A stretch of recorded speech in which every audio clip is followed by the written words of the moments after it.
আমাদের পুরা চট্টগ্রাম আজকে পানিতে ভাসতেছে। এই জন্য এই অবস্থায় শিশু, নারী, বৃদ্ধ, অসহায় মানুষের স্পিকার আসলে একটা গুরুত্বপূর্ণ বিষয়। আমাদের সংসদ সদস্য মাননীয় আমরা যারা আছি তাদেরও একটা অধিকার আছে। এখানে পড়ে দেখলাম 300 ভিত্তিতে মাননীয় মন্ত্রী মহোদয়েরা আর 301(2) এতে আমাদের অধিকার বলার একটা আছে। স্পিকার, আমি চট্টগ্রামের মানুষ। আমাদের পুরা চট্টগ্রাম আজকে পানিতে ভাসতেছে।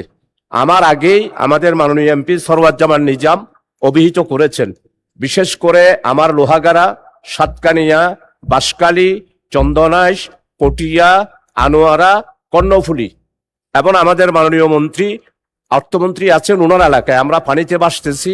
অসম্ভব কষ্ট হচ্ছে।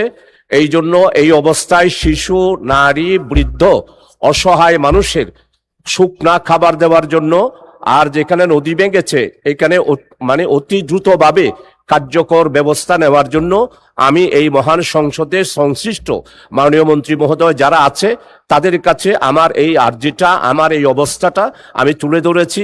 মাননীয় স্পিকার, আপনার পক্ষ থেকে একটা নির্দেশ দিলে অত্যন্ত বাধিত হব। মাননীয় স্পিকার আপনাকে ধন্যবাদ। মাননীয় দুর্যোগ ত্রাণ ব্যবস্থাপনা মন্ত্রী মহোদয় আছেন, উনি বোধহয় কিছু বলবেন এই ব্যাপারে।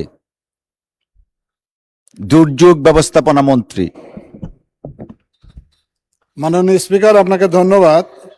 গত কয়েকদিন যাবৎ বিশেষ করে আমাদের বৃহত্তর চট্টগ্রাম এবং পাহাড়ি অঞ্চলে প্রচুর বৃষ্টিপাত হওয়ার কারণে অনেক অঞ্চল প্লাবিত হয়েছে। আমরা গতকালকে প্রত্যেকটি জেলায় 200 মেট্রিক টন করে চাল এবং 10 লক্ষ টাকা বরাদ্দ দিয়েছি এবং আমাদের কিছু শুকনো খাবার রয়েছে প্যাকেটজাত, ওগুলো আমরা বিতরণ করতে বলেছি। প্রতিনিয়ত আমরা জেলা প্রশাসকদের সঙ্গে কথা বলছি, মাননীয় সংসদ সদস্যের সঙ্গে পরামর্শ করবে, এগুলো ওনারা বিতরণ করবেন।